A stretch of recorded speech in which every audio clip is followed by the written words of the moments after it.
Let's move on to our next unit, that is earth pressure and retaining walls. So when we studied the stability of slopes, there we saw that the soil can keep itself onto a slope up to certain angle of slope and up to certain depth because it has some shear strength. So due to its shear strength, it can sustain itself onto a slope. But what if we increase this angle of slope further? Then this soil mass will simply fall down because in that part the shear stresses will be more. But there are many cases in practical situations where this space is limited. It means that we cannot allow the soil mass to take its shape or to take the slope at which the shear strength is more than the shear stresses. So we need to limit the soil mass. So for that we construct this wall, that is called as retaining wall,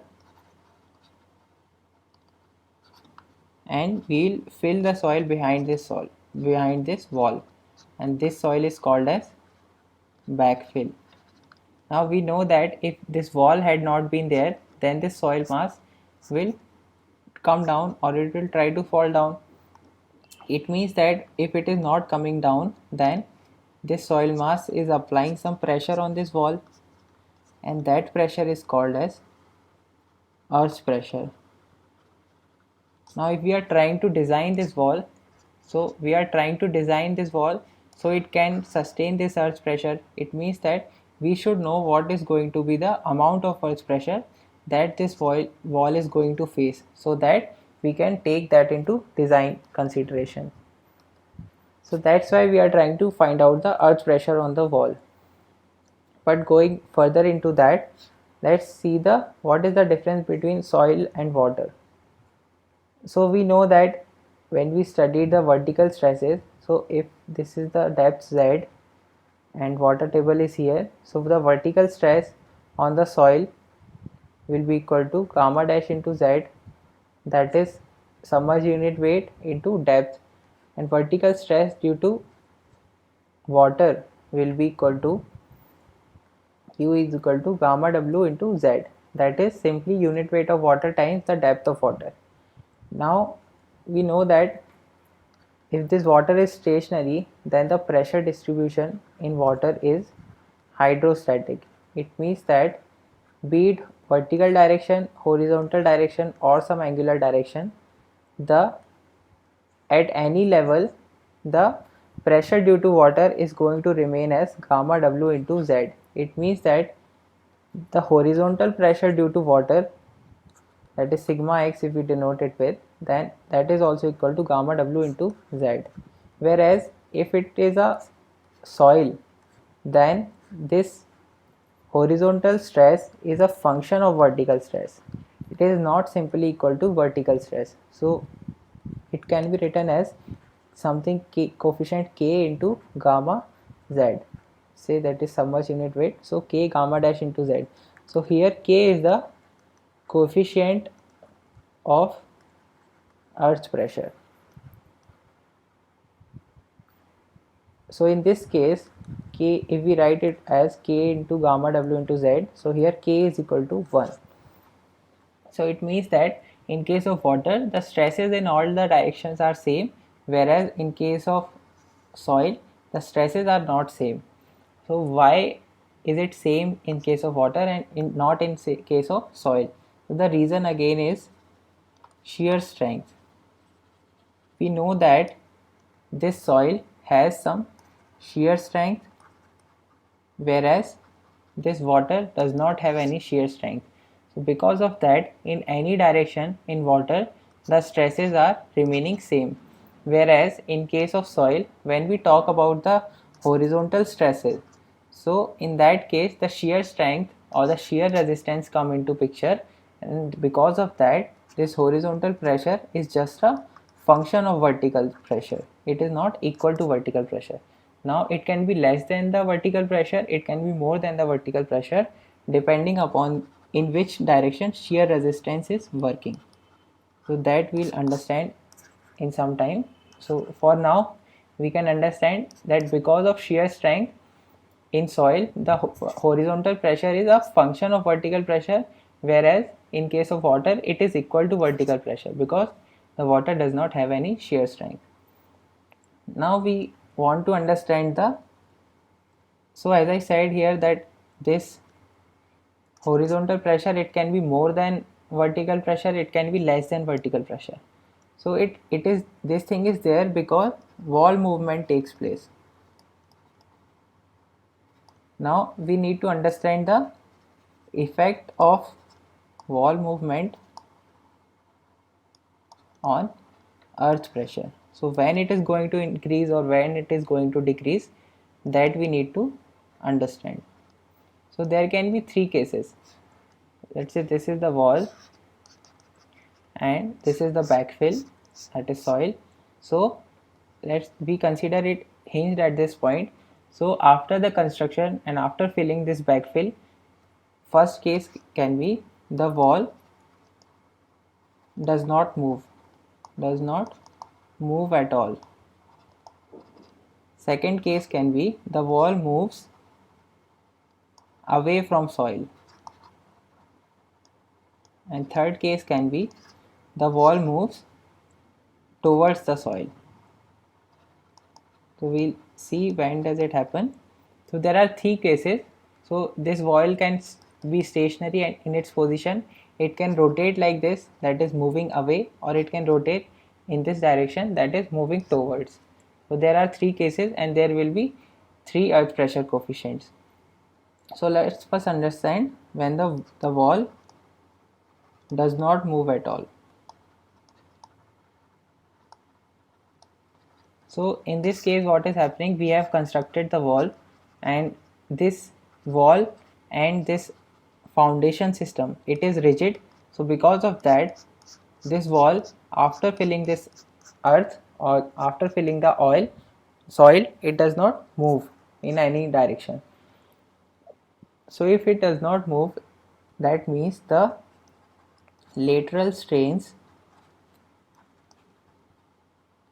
are zero because zero displacement is taking place. So if no displacement is there, it means that the lateral strain is zero. Now the earth pressure which is applied by the soil on the wall in this condition is called as the earth pressure at rest. Okay, now this is called as the earth pressure at rest. Now we need to consider two cases. So this diagram shows the earth pressure at rest is this condition.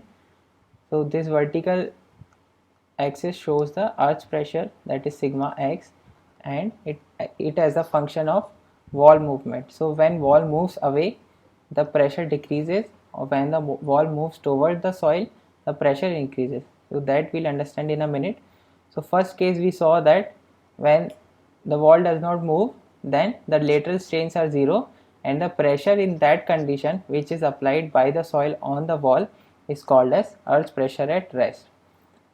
We'll derive the formula for it later, but let's consider the three cases first. So next is the when wall moves away from soil. So this is the wall and we have filled this backfill. Now let's say this wall and this foundation system or whatever the base is there, that system is not rigid. So because of this pressure, the wall moves away. So when it moves away, it will release some pressure because it is moving away, so the soil mass can expand, so the some pressure is released. Okay, so it means that the earth's pressure decreases when wall moves away. So let's understand it further. This is the wall. Now we are saying that it is going something like this. Now because of this is the soil mass. So because of this movement, when this movement takes place, so because of that, a shear plane will form in this soil, and if this shear plane is formed, then the soil mass above the shear plane it will try to move outwards and downwards because this wall is moving here. And the shear resistance we know that it is opposite the direction of movement, so it will be in this direction, that is opposite of wall movement. So here what is happening, here the shear resistance is mobilized. As soon as the wall moves outwards, the shear resistance is mobilized, and that shear resistance is in the opposite direction of wall movement. So the pressure in the horizontal direction, which is there something like this, so the pressure in the horizontal direction, what will happen to it? It will decrease because the shear resistance is in the opposite direction of wall movement, and so this horizontal pressure will decrease. Now how much will it decrease? So we know that after some movement has taken place, so it means that some shear resistance has mobilized. Now if further the wall moves, then further shear resistance will be mobilized, and we will reach a condition where full shear resistance will be mobilized. So after this point, even if the wall moves further, the soil does not have any more resistance. This was the full resistance, let's denote it with tau max. So this was the full resistance that the soil could show. So that was the most or the maximum opposing force. So this resistance is the maximum opposing force that the soil could offer, and at this point this horizontal pressure or the earth pressure, it is minimum, and this minimum earth pressure is called as active earth pressure. So after that, if the wall moves further, the soil does not have any more resistance, so it will simply fall down, this soil mass. So this earth pressure will not decrease further. So this is the minimum lateral pressure. It cannot go below that. So the minimum lateral pressure, this is the minimum pressure which will be applied on this wall. Now the next case is when the wall moves towards the soil mass. So what will happen in this case? Now this is the wall and the soil mass is here. So because of some other structure here, or let's say some stones are there on this other part of the wall, or not stones, some water is stored in this part. So because of this, whatever is there on this other part, this force will be applied on the wall, and because of that it will try to move towards the wall, towards the soil. So that case is what happens in that case, that we'll see. So what happens in this case, this is the wall. So when it tries to move towards, so again a shear plane develops in this soil. Now what is happening, this mass of the soil, it is trying to move upward and outward. So this surface of the soil mass, it will show some shear resistance. So the shear resistance is in the opposite direction of the movement.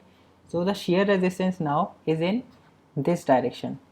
Now we know that in this soil we are talking about these stresses that are in horizontal direction, and these stresses are of compressive nature.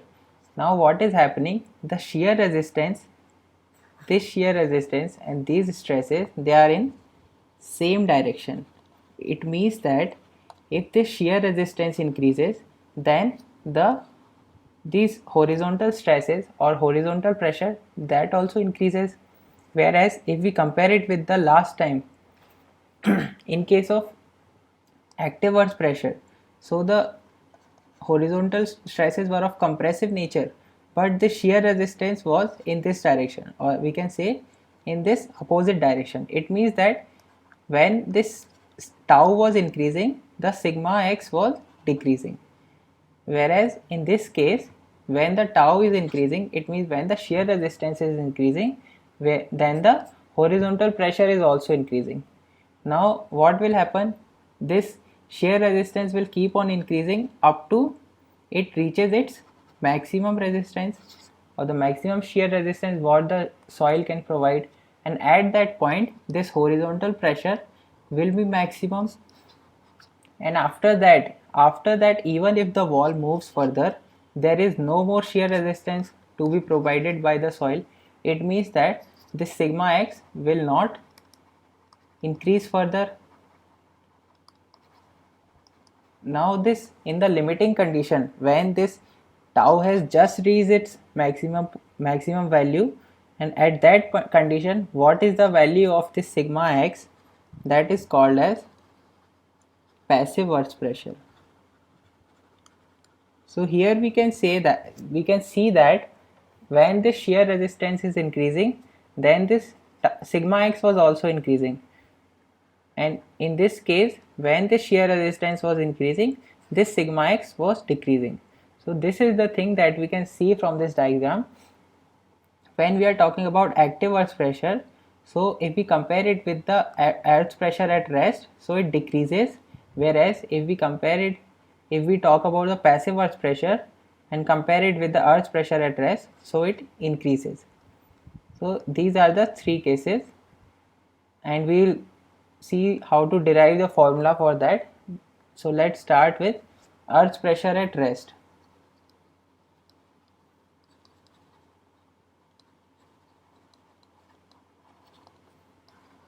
So to derive the earth's pressure at rest, the theory of elasticity is used.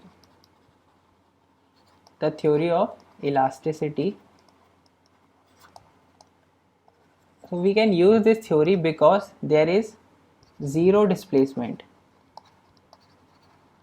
Zero displacement in the soil, and we said that because of that, zero strains or zero lateral strain is there.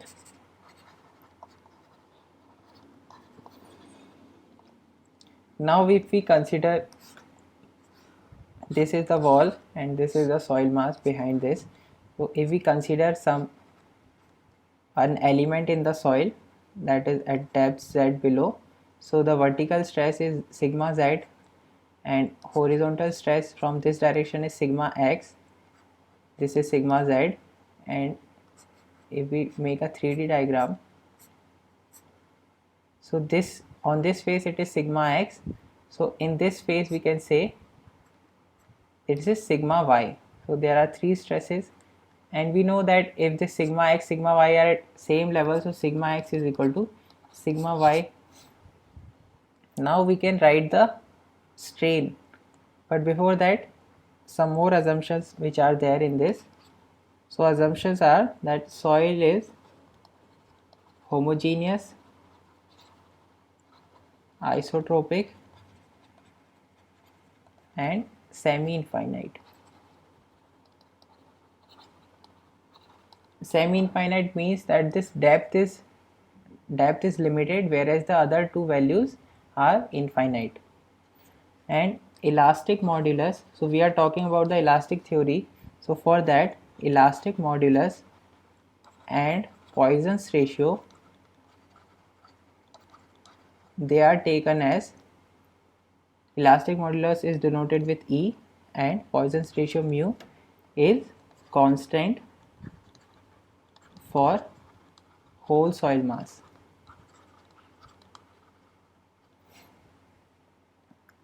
So now we can write the lateral strain as epsilon x is equal to 1 upon E sigma x minus mu sigma y plus sigma z. Now because in this condition lateral strain is equal to 0, so from that sigma x minus mu sigma y minus mu sigma z is equal to 0. But I said that we know that sigma x is equal to sigma y. It is at the same level.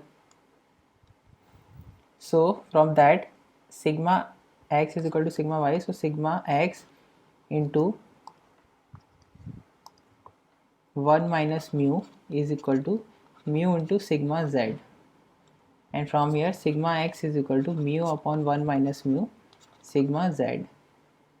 Now we know that sigma z, it is simply equal to gamma into z, that is unit weight times depth, the vertical stress. So from that, sigma x is equal to mu upon 1 minus mu gamma into z, and this mu upon 1 minus mu, it is denoted as k naught, which is called as Earth's pressure at rest.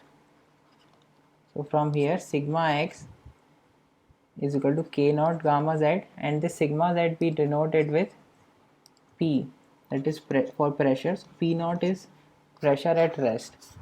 So this is the basic formula for Earth's pressure at rest.